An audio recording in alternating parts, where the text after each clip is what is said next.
very important day today, the 7th day of May, and of course the temperature today is 20 degrees, which is quite nice, but it feels a little bit more warm today.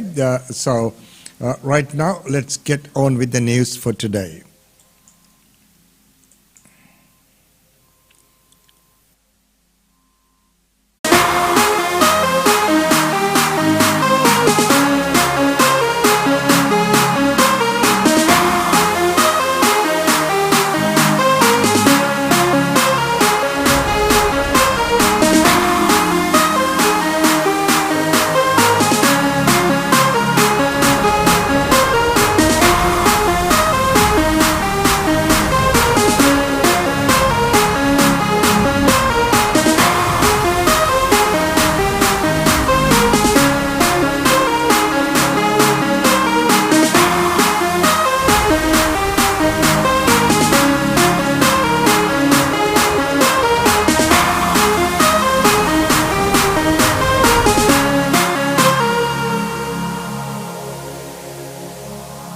Ladies and gentlemen, right now, welcome to this very special segment today on the 7th day of May 2022. 20 degrees and mostly cloudy, so we did not get that big rain that was supposed to be coming this way. Well, right now, let's take a look at what's been happening in and around Brisbane and where are all the things that have been happening. So yes, we got some very, very special announcements coming your way. As we know, yesterday, the LNP has promised 3.5 million for India House should they get re-elected. So here's that announcement, a special coverage by Australian Indian Radio. And I apologise for being late. We're running on, as to say, Melbourne times in Queensland traffic, and I don't think we're going to this was going to be raining today, but anyway. But it's fabulous to be here. And first of all, can I acknowledge the traditional owners of our land, the elders past and present. And we have got a great announcement. I'll get to that shortly. Can I just really acknowledge Senator Paul Scarp for the work he does in all the multicultural communities. He's really taken up the mantle of being representative in the Senate, looking after the multicultural communities, whether we've had dealings with the Afghan community, I know so many others, whether it be the Indian community here today, they're just doing incredible work. So please put your hand together for Senator Paul Scarp. And it's great to be with two Liberal candidates here today, Cole McMillan, Liberal candidate for Oxley, and Sam Biggins, Liberal candidate for Blair. They're your representatives, and they're the gateway through us to the Australian government, and they're doing an incredible great job on the ground. So please, in any way you can, support them, because working with Paul and our candidates, we've come up with a terrific announcement to come be announced soon. We'd also like to acknowledge Professor Prasad Yoragadhi, OM, President of the Australian India House Charitable Foundation, Jim Varganas, AM, National Chair of the Australian Indian Business Council, Dr. Ram Mohan, Federation of Indian Communities Queensland, and can I say all the distinguished guests. Everyone is important being here today. I understand there are leaders from so many Indian community groups, and back in Melbourne I have so much to do with my Indian community, whether it be through the Hindu temples or the Gurdwaras, or I was with my Gujarati friends on the weekend playing cricket. Also I've got my advisor here, Karthik Russo, who does a magnificent job. Also I've got Jess from the Safe and Community Funding.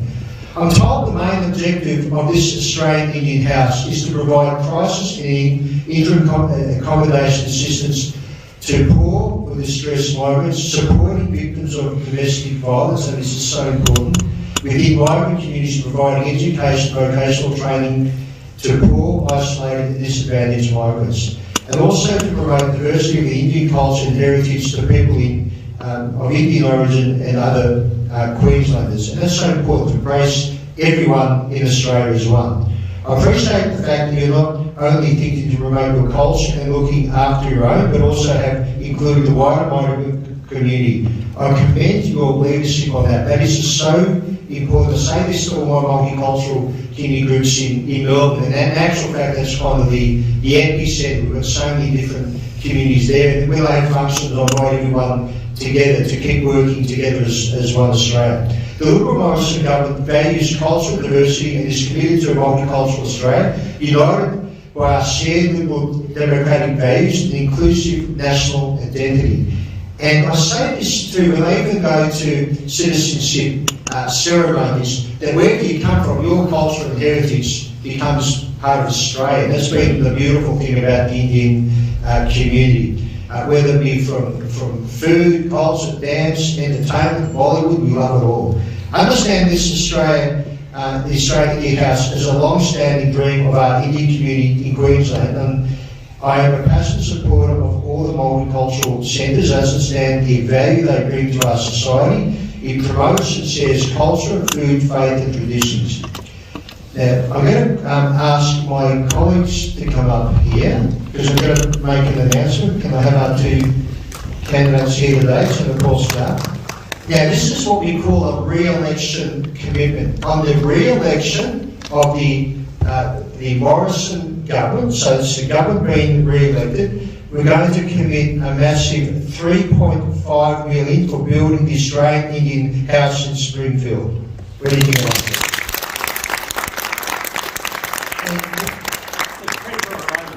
Yeah, Treasurer, a very happy man. Look at that smile on his face.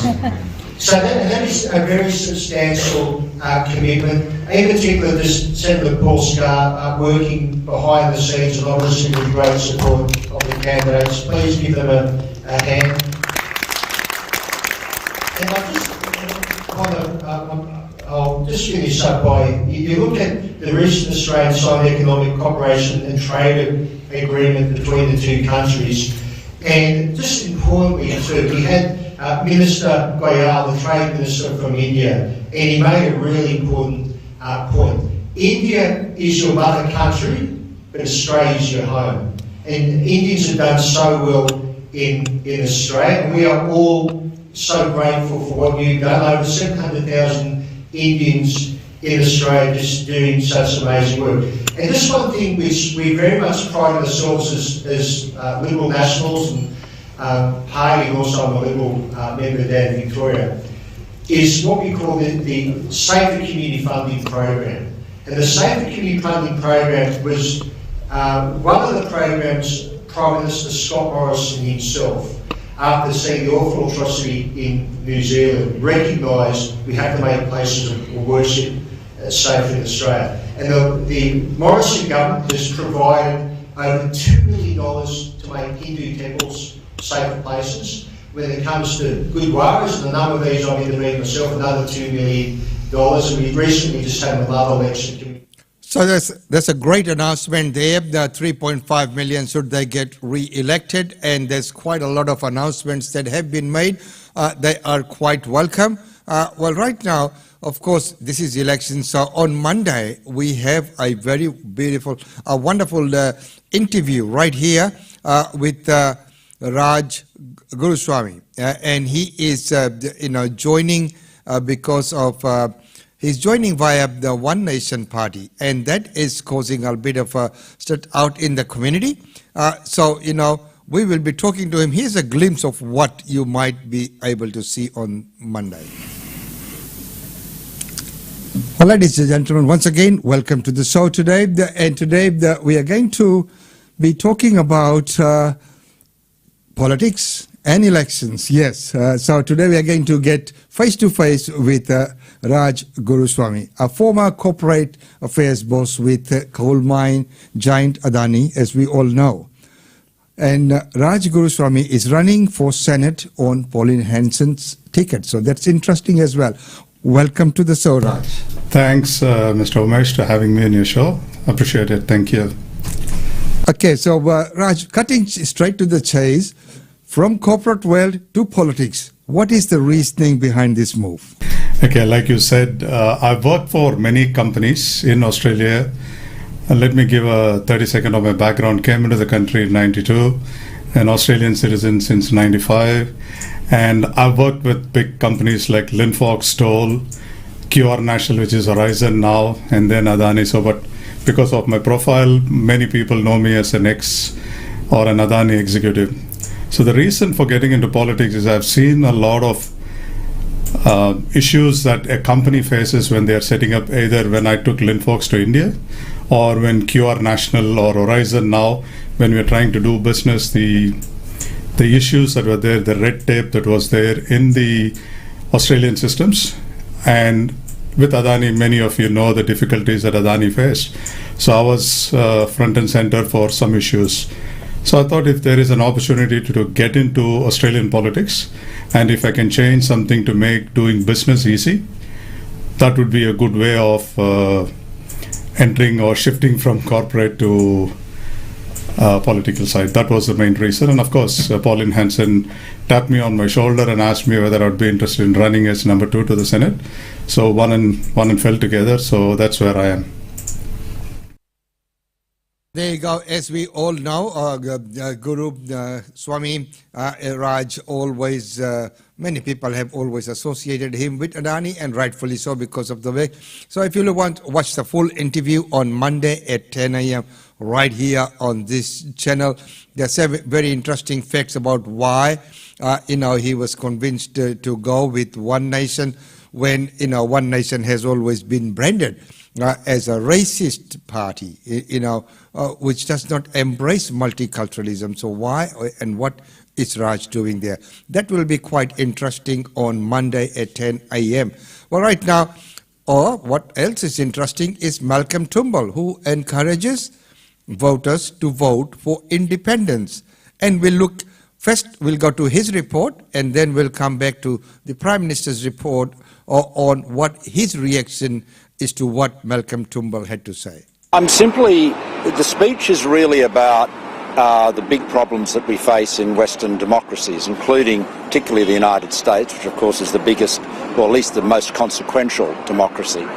And for this speech I'm giving to an American audience here, is really pointing out how features of our democratic system, our electoral system, in fact, make Australian democracy more resilient and offer people more choice. And I think that's a very good thing. I mean, democracy is all about choice. It is about choice, but you are telling people, small L supporters of the Liberal Party, if they want to stop the capture of their party, the best thing they can do is vote teal. Well, that's not what the speech says. That's words. You're putting words into my mouth. So I suggest you read the speech. I've read it very carefully. Having read it, I'm not going to argue with you about what's in my own speech. If these teal independents do win, someone might, like yourself, for example, in your old seat, may not have been elected Prime Minister. Is that a good outcome for the Liberal Party? Well, look, I think ultimately it's always a good outcome when the people get to choose their candidates.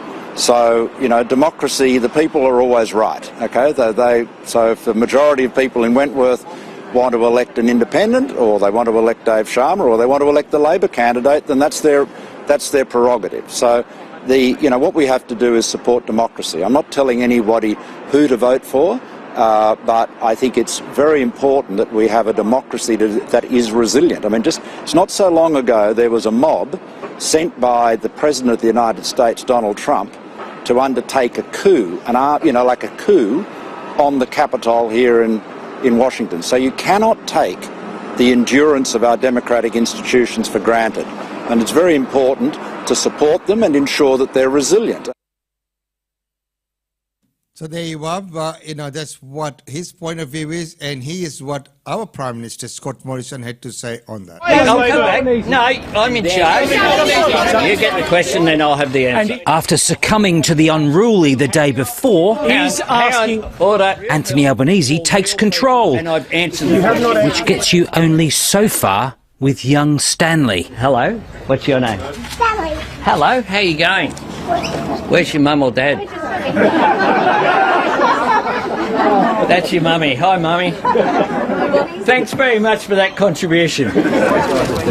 A short reprieve from the pressures of another policy-light campaign day. This is an example of what puts people off politics. Bristling when asked to guarantee there'd be no cuts to social spending under a Labor government. You cannot have a clearer answer than that Labor is putting additional funding into health, education and the NDIS. Although Labor's no longer promising to pay superannuation on taxpayer-funded parental leave, as it pledged at the last election. And you were saying it was your policies recently as last year. No, our policies are when I have announced them. If Anthony Albanese thinks the campaign is hard, I've got news for him. Government's a lot harder. Scott Morrison ratcheting up the pressure on his foe, although the PM's predecessor turned miserable ghost Malcolm Turnbull is making mischief from afar, effectively endorsing a vote for independence. Offer people more choice, and I think that's a very good thing. I don't share his view. The Liberal Party are divided. They're a rabble. Catch the wave! The so-called teal independents are nipping at the heels of Liberals in once blue ribbon seats in Victoria, New South Wales and WA. Scott Morrison claiming their potential influence would go beyond the balance of power in the event of a hung parliament. It's the chaos of a parliament driven by the daily musings of independence that is going to hurt people's incomes. It's going to hurt people's jobs. It's going to damage Australian security. If just one or two of the teal independents succeed, it'll be very difficult for the coalition to secure majority government, given likely gains for Labor in WA, South Australia and Victoria. Pre-poll voting starts Monday, which will kick off a final fortnight advertising blitz from both sides. If you think the campaign's been a touch negative so far, it's about to get a whole lot worse. Andrew Probyn, ABC News, Canberra. And it is getting a little bit that way. And right now, when we were talking about independence, how strong are the independents, and what bearings would they have on the final outcome? Ready? Across the country, a collection of independents are trying to influence the political process, energising their communities to recreate scenes like this on May 21.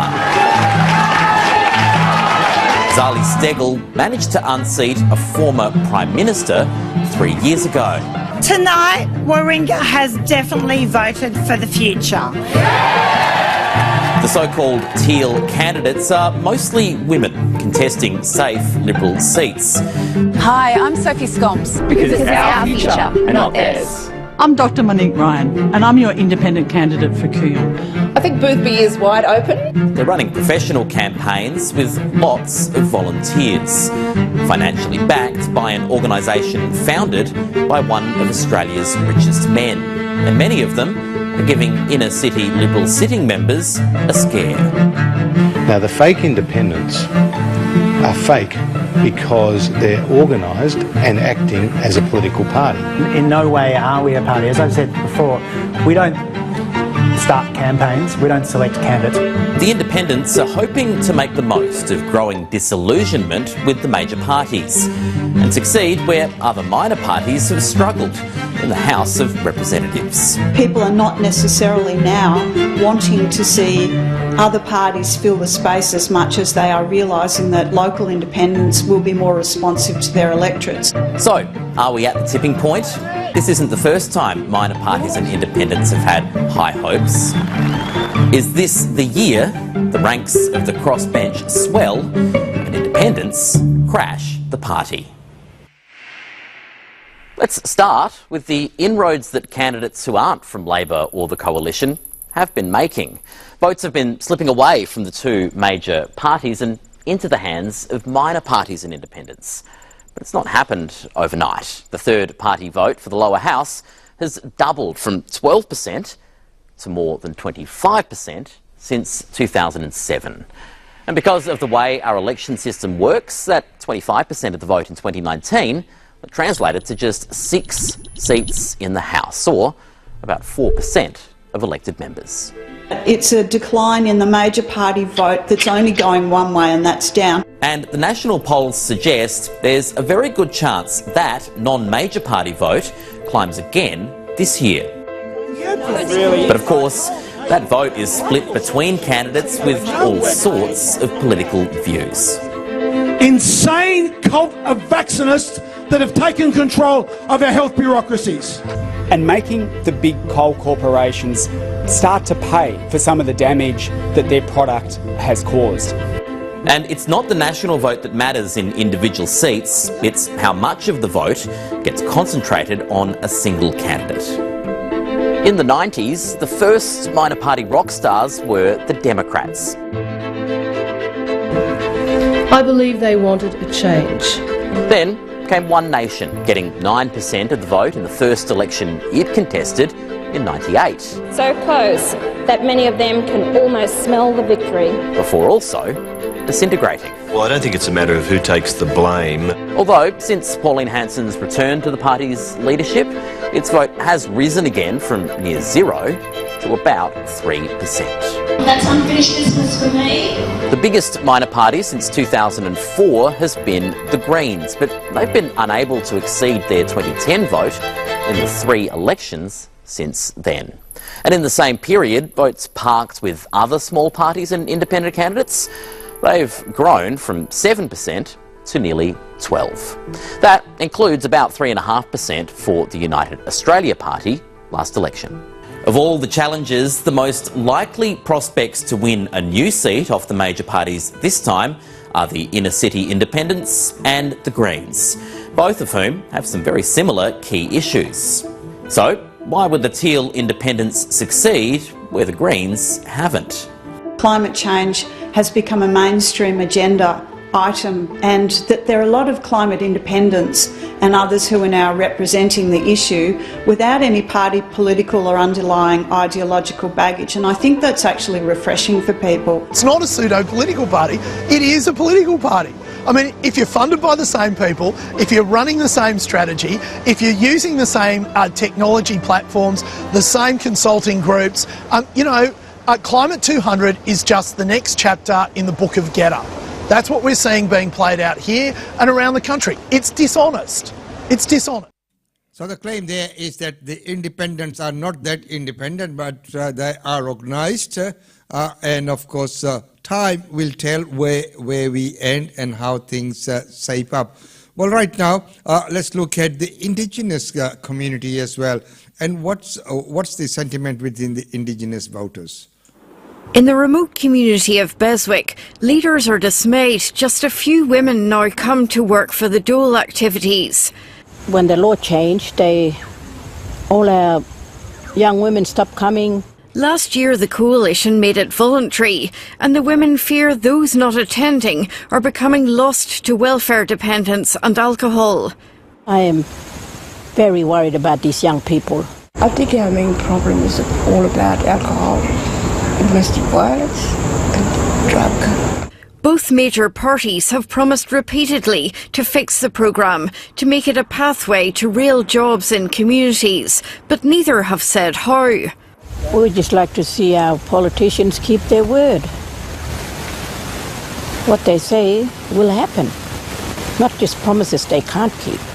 Men doing the programme across town are also cynical about promises of more remote jobs.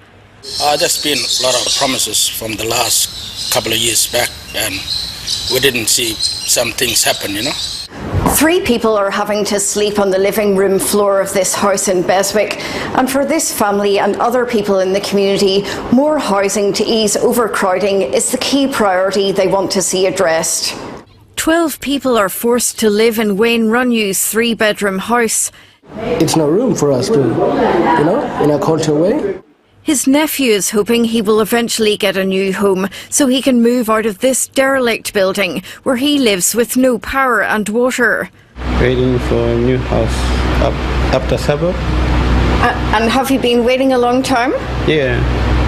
The coalition promised $500 million for remote housing in Lingiari in 2018, matching money promised by the NT government. Federal Labor has committed $100 million more for very remote housing. The NT Housing Minister says joint federal NT funding will soon deliver Beswick some new houses. And about time too, because if you look at those conditions, under the conditions in which they are, it is appalling. So something really needs to be done there. Well, right now, let's move on and going overseas right now. What is World Health Organization saying about the global COVID-19 deaths? If you sum up all of the world's reported COVID-19 deaths from all countries since the beginning of the pandemic, you'll get a number something like 6.2 million. At least that's the number Our World in Data has tallied up. But we've known for quite some time that is a pretty severe underestimate. For one, not all COVID-19 deaths have been tested, recorded on death certificates and counted. Those numbers should be recorded, and in this day and age it's incredible that we don't have registration systems, so we can't catalogue the departed. And then there's a whole host of other indirect impacts of the pandemic on health and mortality that aren't captured in the COVID figures. That's why the WHO has tried to estimate what's called excess mortality. Put simply, try to work out how many more people have died of all causes than you'd expect to see in an ordinary non-pandemic year. And when they did that, they reached an estimate of about 15 million deaths. Some countries have recorded far more excess deaths than others through the pandemic. Peru is one example. Another is India. Both countries that fared far worse on pandemic outcomes than the official death toll numbers might suggest.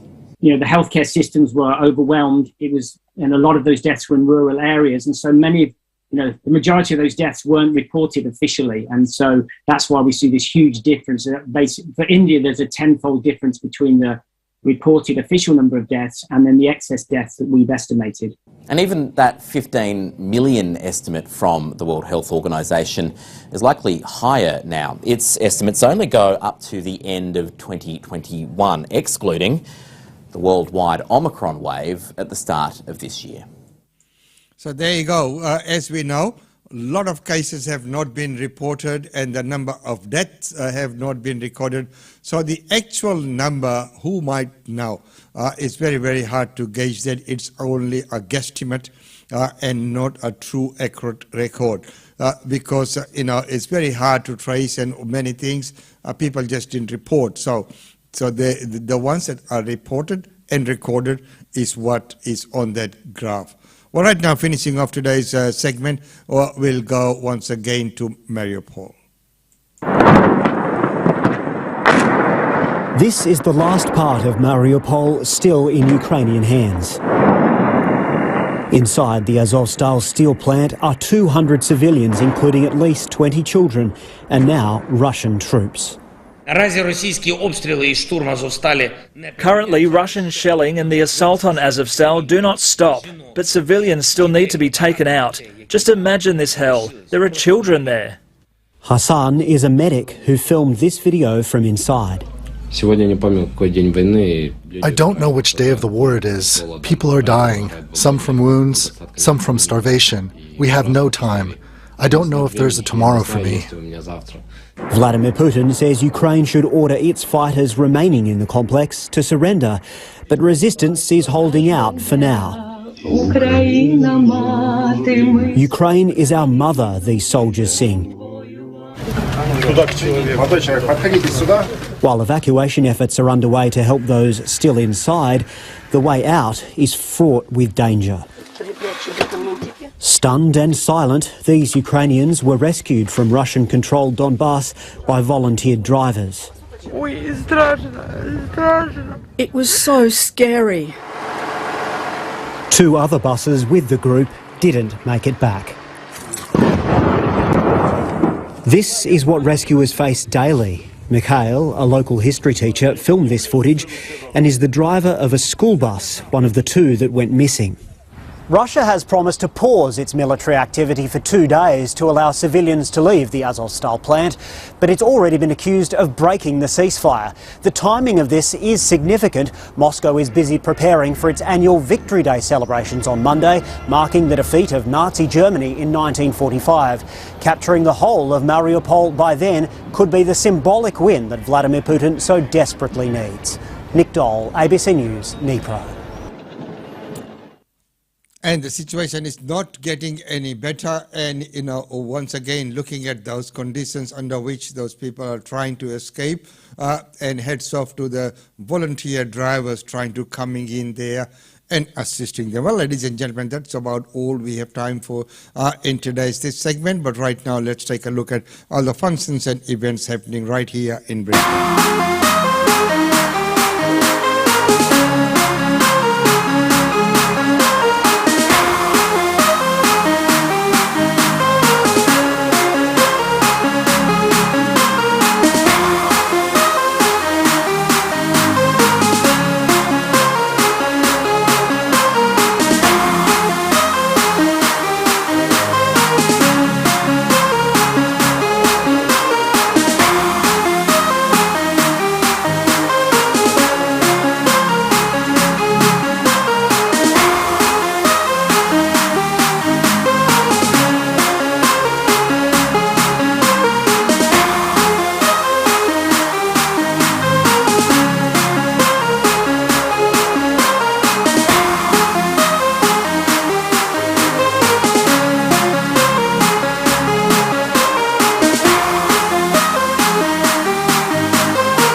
Well, ladies and gentlemen, that's about all we have time for you in this segment. Don't forget that we are back at 10 a.m. with this month's Aapki Sehat, meaning your health segment by the Indian Medical Association of Queensland, their monthly program, and a very, very nice program today at 10 a.m. We'll see you back then.